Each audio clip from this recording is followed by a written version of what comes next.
There is a roundabout in Swindon with 5 mini-roundabouts arranged around one central island, and if you have never driven it, no one can properly explain it to you beforehand. You just have to go round.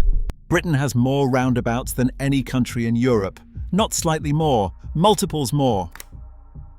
Every market town has at least one. Every new housing estate since the 1970s was planned around them before the first house was built. There are over 25,000 roundabouts on the British road network today, more than France and Germany combined, in a country a fraction of their size. This is not a story about traffic engineering, it is a story about a single decision in 1966 that changed the shape of every town built after it. Circular junctions were not new to Britain. In 1909, Letchworth Garden City built a circular gyratory to guide traffic around its town centre. But these early designs, often called traffic circles, had a structural flaw. Vehicles entering the circle had the right of way. As traffic volumes rose, entering cars poured into the junction, blocking the vehicles trying to exit. The circle would quickly lock up, creating long queues and frequent right-angle collisions. The solution came from the Transport Research Laboratory in Crowthorne. An engineer named Frank Blackmore conducted track experiments, testing driver behaviour under different priority rules. He realised the problem was not the circular shape, but who had the right of way. In November 1966, the Ministry of Transport turned Blackmore's research into a mandatory rule. Drivers entering a roundabout had to give way to traffic already circulating. This simple change in priority stopped junctions from gridlocking. By forcing entering vehicles to yield, it kept the central ring clear and turned a flawed design into a highly efficient, adaptable traffic system. Post-war British planning soon turned this newly optimized junction into a structural default. During the 1960s and the 1970s, a wave of car-oriented new towns emerged across the country. The Milton Keynes Development Corporation designed its entire master plan around a high-speed grid road system, placing roundabouts at almost every major intersection. This layout favored dispersed, low-density developments where traffic had to keep moving without stopping. By the time the project was complete, Milton Keynes alone contained over 130 roundabouts. Planners in other new towns like Stevenage and Telford adopted the same template. The design was highly repeatable, allowing development corporations to quickly drop identical, pre-approved layouts into their expanding blueprints. To the public, this era of traffic engineering became defined by extreme experiments. In 1972, Wiltshire County Council opened the Magic Roundabout in Swindon, a complex junction featuring 5 mini-roundabouts arranged around a central hub to handle 70,000 vehicles a day.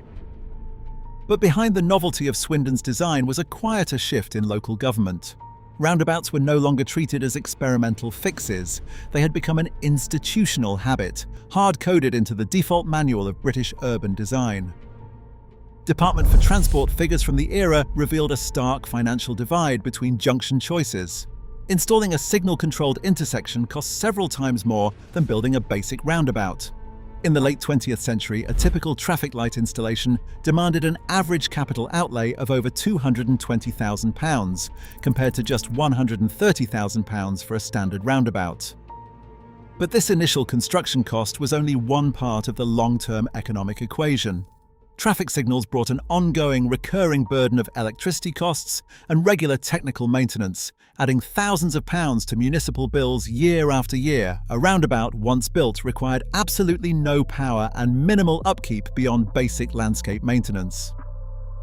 For local councils facing tightening budget pressures throughout the 1970s and the 1980s, the roundabout offered a highly attractive one-off capital expense that was easily absorbed by dwindling local government reserves. This fiscal logic operated in perfect harmony with a powerful safety argument. Department for Transport data proved that roundabouts reduced severe right-angle collisions by removing the crossing conflict points of traditional intersections entirely. While safety was frequently promoted as the official justification to the public, the underlying financial savings were often the true driver of the design. Cost efficiency and accident reduction functioned as parallel explanations, allowing cash-strapped authorities to defend their frugal choices under the banner of public welfare.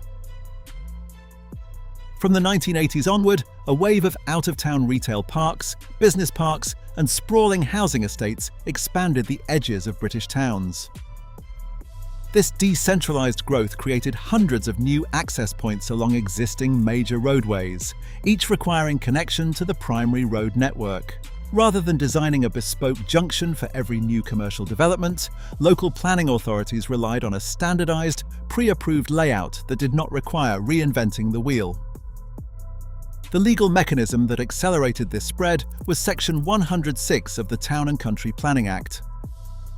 These agreements allowed local planning authorities to legally obligate developers to fund the specific highway infrastructure their commercial projects required. Because national design guidance favoured the roundabout for its long-term cost profile, councils routinely conditioned planning approval on the developer building one, turning private projects into funded roadworks.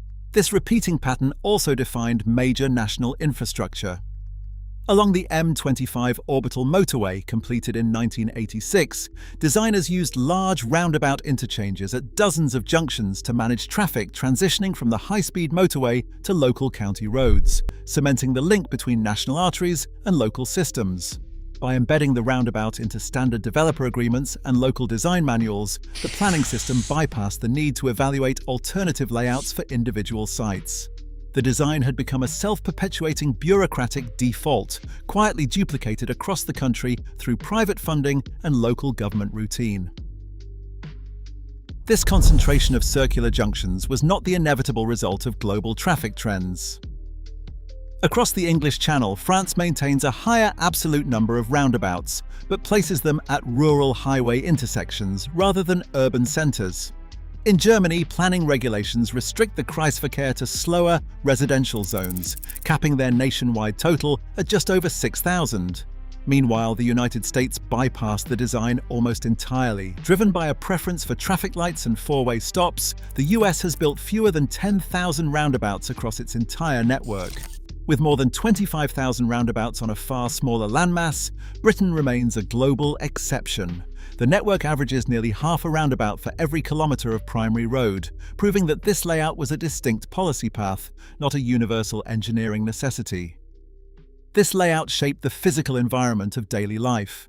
In some British towns, residents navigate entirely by the names of individual roundabouts, rather than the streets connecting them.